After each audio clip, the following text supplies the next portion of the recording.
Salut. Donc là, bon, je suis dans la parcelle de Ludovic, c'est des radis. Et comme vous voyez, la fauche a commencé. Voilà. On a démarré la fauche pour la saison 2020. Petite chose, c'est des nouvelles machines. Et comme vous le savez, on n'a pas trop le droit de se rassembler. Donc pour la mise en route, on va la faire par vidéo. Voilà, j'espère que tout le monde arrivera quand même à comprendre ce qu'on va vouloir expliquer.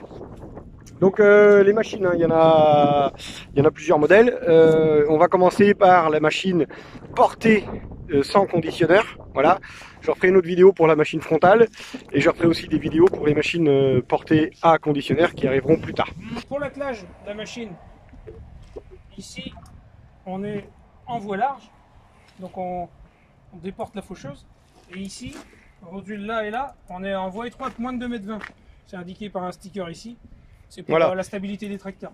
Donc là les rotules, c'est du standard 3. Standard 3 également pour troisième point. Hein. En renforcé. Donc, voilà, donc on va laisser les rotules sur les machines, il ne faudra pas les enlever.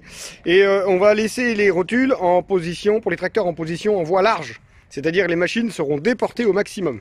Donc le cardan principal avec les graisseurs, ça n'a pas changé. Et je suis en train de chercher la hauteur d'attelage, voilà. La hauteur d'attelage au sol, c'est 50 cm ici. Alors il faut bien savoir par rapport au sticker, cette hauteur d'attelage, elle est en passage d'andin, ça veut dire faucheuse relevée comme ça. Oui. Et ce que certains ne font pas, et on peut remarquer une mauvaise fauche ou une usure prématurée, plus sur un lavage. Après ici pareil, pour protéger le cardan, hein, toujours pareil, il faut penser à venir remettre le crochet ici. Tac, comme ça, pour pas que ça vienne martyriser. Pour pas que ça vienne abîmer le truc, ouais. Allez, voilà. Ça. L'attelage est flexible,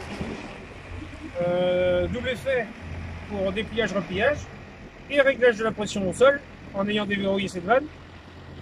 Donc les pressions sont indiquées ici, pression mini, maxi, usuel. Alors pour déplier, replier, on tire sur la corde. Et pour déplier, replier, bien sûr, on tire sur la corde pour déverrouiller la machine. Et après, celui-ci, il sert pour relever la machine en position travail, montée descente un simple effet quand on va travailler. Et en ayant tourné cette vanne, on règle la pression d'amortissement de 110 à 130 bars sur ce manomètre là. Voilà, donc l'amortissement, il y a deux suspensions sur la machine en fait. Il y en a une, l'amortissement, c'est la suspension au transport et en passage d'andin. Voilà. Et là, que la pression qu'on va régler avec ce distributeur là, ça c'est la pression c'est le poids de la machine au travail quand elle est posée par terre en fait. Hein, c'est ça. Ouais, voilà. Ok. Et elles sont à 1000 tours aussi. 1000 tours minute, ouais. 1000 tours minute aussi. Et puis la prise juste pour la veilleuse ici. Alors c'est comme ça, voilà. On vient verrouiller comme ça et on a accès à son lamier. Ça c'est bien, ouais, ça s'ouvre bien ça. Et toutes les faucheuses ont les mêmes couteaux. Oui. Voilà. Et là-bas il y a le disque. Il y a le disque qui est réglable. Le disque d'andin, on peut l'écarter ou l'avancer. Si vous constatez des bourrages entre le disque et puis le dernier tambour, on peut la récarter, mais là il est réglé au réglage standard. Après les premières heures d'utilisation, levez la machine et regardez en dessous le lamier si on n'a pas une usure anormale plus d'un côté ou de l'autre, parce que ça veut dire qu'on était mal réglé en position de travail. Ok. Pour toutes les faucheuses, les deux GMD et la frontale, la hauteur de coupe se règle avec le troisième point du tracteur. Donc lamier à l'horizontale, Kuhn considère que c'est une coupe à 6 cm, environ 6 cm. Et après on fait du piquage avec le troisième point. Donc la machine, tous les graisseurs sont repérés. Les plus importants sont placés ici. Là, c'est tout ce qui est cette tête d'articulation là. Ouais, ici, donc il faut lui balancer de l'huile à cette rotule là. Ouais, il faut mettre de l'huile de temps en temps. Il faut lui mettre de l'huile, il n'y a pas de point, il n'y a pas de graisseur. Et tout ce qui est graisseur. Donc il y a un graisseur. Là, il y en a un là, puis un de l'autre côté sans doute. Ouais, voilà. Un de là, un là. Et ici, il est repéré par par une pompe à graisse. Il est ici. Il faut le faire quand la machine est dépliée. Ouais. Et il y en a un en dessous aussi là. Et il y en a un en dessous. Ah d'accord. Là. Il y en a un ici. Ouais. Voilà. Ok. Et c'est très important, c'est le pivot principal de la machine. Voilà, c'est les plus importants. Il y en a un normalement ici. Là, en dessous la vache, il est. Et en dessous la vache. Mais il est accessible. Il est accessible, on le voit. Il est là. Comme celle d'avant. Pareil. Ouais. Donc cette faucheuse contrairement à l'autre, elle est en 80W90, elle n'est pas en synthétique dans les boîtiers de renvoi d'angle. D'accord. Elle est plus simple. Donc un boîtier de renvoi d'angle ici, un boîtier de renvoi d'angle ici, et le lamier. Toujours des quantités spécifiées dans le bouquin. Oui. Vidange, une par campagne, en fin de campagne ou après le remisage. Voilà pour l'entretien.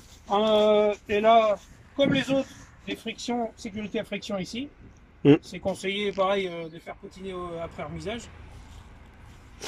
On le fait ou on le fait pas. Ici, on a tous les graisseurs des cardans pour que ce soit un peu plus accessible.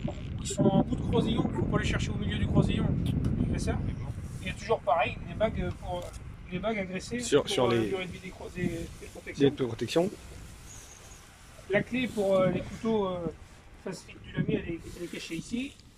Ici, vous avez les boîtes à outils avec les compteurs Mestrac, compteurs horaires. Ici, vous avez les boîtes à outils avec le couteau.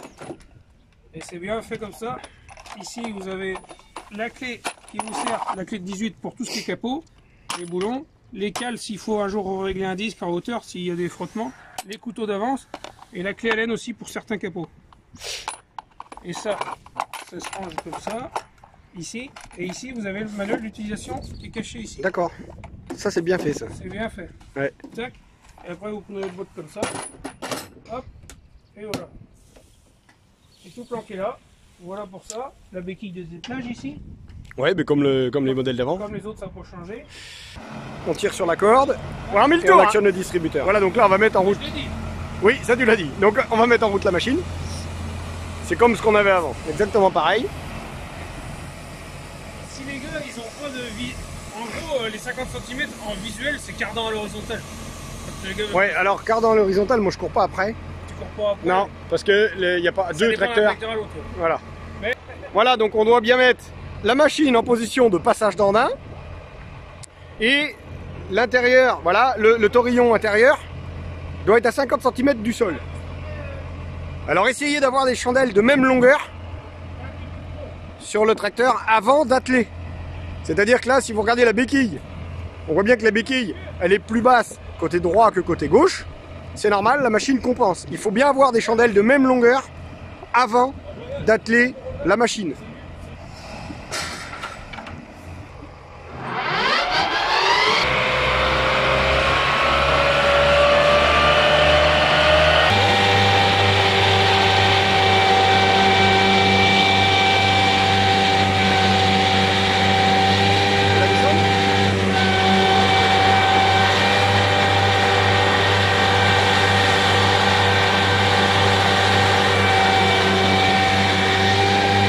Bon, les machines, les faucheuses à plat, c'est relativement simple et c'est très similaire à ce qu'on avait avant.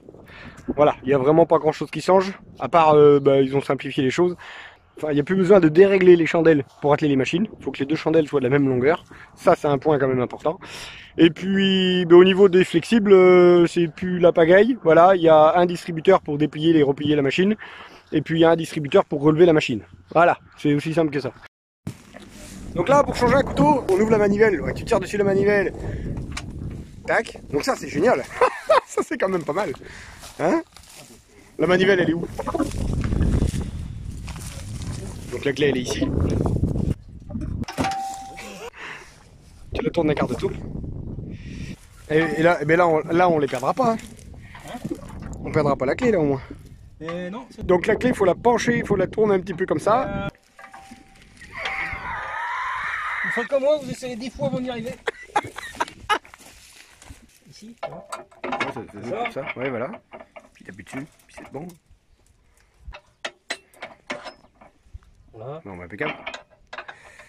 Donc voilà, bon, les couteaux, en fait, c'est comme avant. Sauf que là, il fait le tour. Il tourne autour d'eux-mêmes.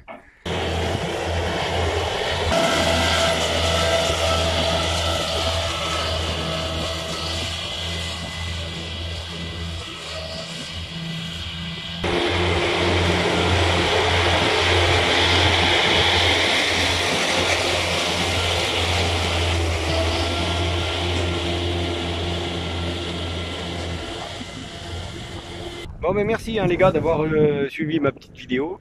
J'espère que ça a été un peu explicite, du moins le plus possible. N'hésitez pas à m'appeler si vous avez des questions, si vous avez des soucis. Moi, ce que je vous conseille quand même, c'est les pressions d'allègement, faut éviter d'y toucher. Voilà, moins on y touchera, moins on fera de conneries. On est tous pareils. Et puis voilà, faites que ça se passe le mieux possible pour cette campagne. Moi, je vous souhaite que du bonheur. Allez, merci, à bientôt. Salut, salut!